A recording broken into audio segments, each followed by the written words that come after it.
2008 में हम लोग चंद्रयान 1 लाए, 2019 में चंद्रयान 2, 23 में आया चंद्रयान 3। स्पेस एक इलॉन मस्क की कंपनी दोबारा यूज करने लगी। हम लोग का जो रॉकेट है ले गया हेलीकॉप्टर ऊंचाई पे, वहीं ले जाके छोड़ दिया। तुरंत यहाँ से दाहिने बाएं लेफ्ट राइट करके कदम ताल तुरंत पैराशूट खोल दिया। यहाँ जब हम चांद पे जा सकते हैं तो फिर चीन कितना दूर है। हम लोग डायरेक्ट चांद तक भी पहुंच सकते थे 3 दिन में, लेकिन हम लोग को क्या लगा, ज्यादा टाइम लगा, सस्ता जुगाड़ अपनाते हैं। आखिर हम लोग किए क्या? हाल ही में नासा ने अपने किस मिशन के लिए पहली महिला तथा अश्वेत पुरुष का चयन किया है?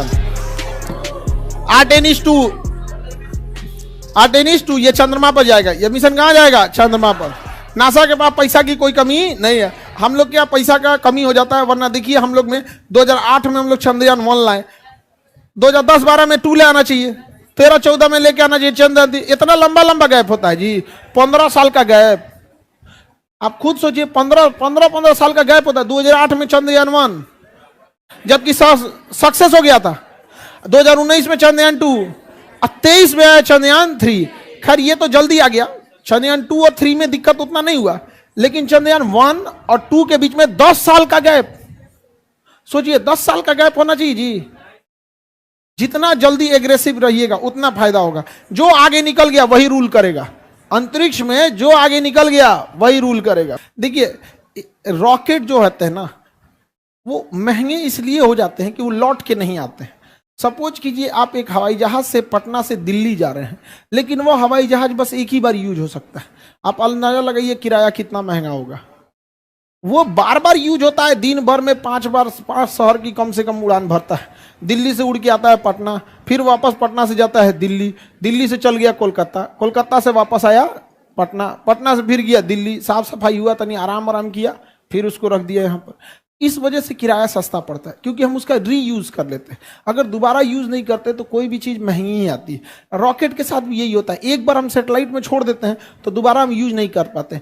स्पेस एक इलॉन मस्क की कंपनी दोबारा यूज करने लगी। वो छोड़ के आता है रॉकेट, फिर रॉकेट आके लैंड हो जाता है, उसमें फिर ईंधन वगैरह भर दीजिए, पेंट वगैरह साफ सफाई करके दोबारा यूज कर लीजिए यहाँ, तो वो सस्ता हो जाता है। तो इसरो ने भी इसको सिस्टम को लॉन्च किया, लेकिन दोनों में अंतर है। उसका जो रॉकेट है इलॉन मस्क का, वो खड़े उतर जाता है इससे, जिस वजह से उसमें एक्सीडेंट की संभावनाएं ज्यादा होती है। लेकिन उस तुरंत पैसा वाला देश है सब।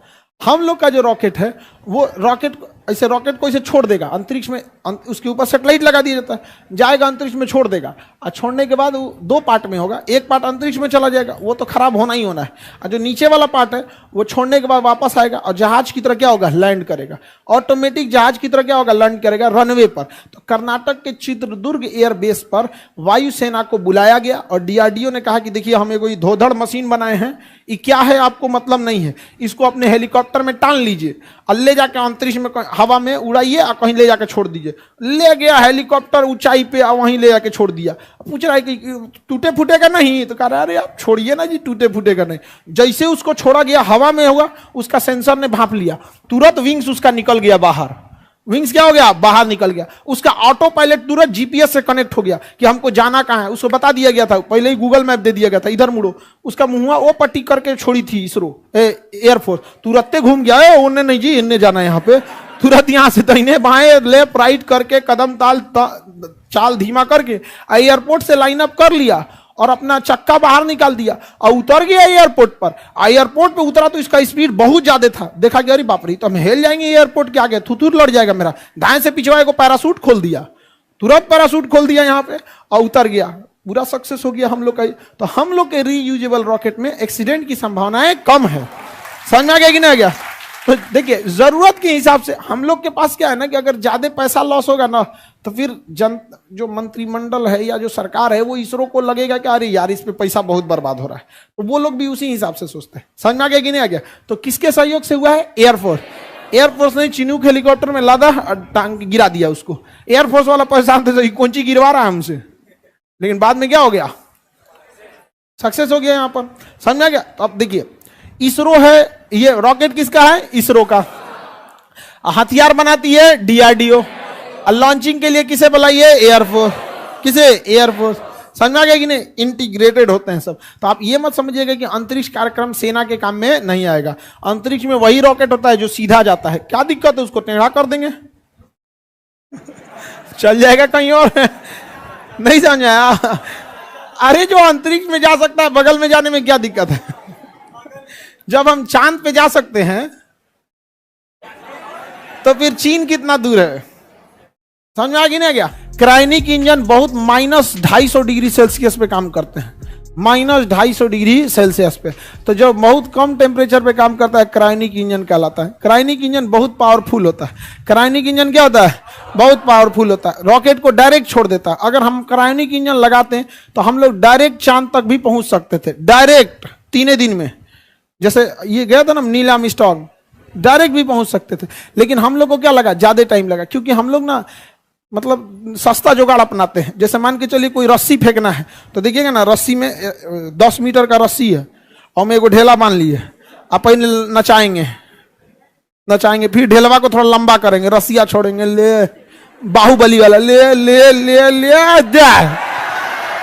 हम लोग भी तो वही किए हैं चंद्रयान के साथ, चंद्रमा छोड़ दिए हैं और नचा रहे हैं लोग, ले ले ले घूम घूम तनी और बढ़ घूम घूम और घूम और घूम, ये जो चंदा मामा दूर के। नहीं समझा? आखिर हम लोग किए क्या? यही किए हैं। हम लोग का अगर तगड़ा क्रायोनिक इंजन वाला रहता सीधे लेके जाता कहां तक, चांद ले जाके ठेल देता। नील आर्मस्ट्रांग को तो 3 दिन में पहुंचा दिया था, 84 दिन में पहुंचाता तो उनका कुल क्रम 84 क्रम वही में हो जाता नील आर्मस्ट्रांग का। समझ आ गया? तो 3D प्रिंटर से क्रायोनिक इंजन बनाने वाली कंपनी स्काई रूट। कौन सी company? Skyroot. Skyroot Aerospace. भारत ने इस कंपनियों को काश थोड़ा सा पहले मौका दिया रहता।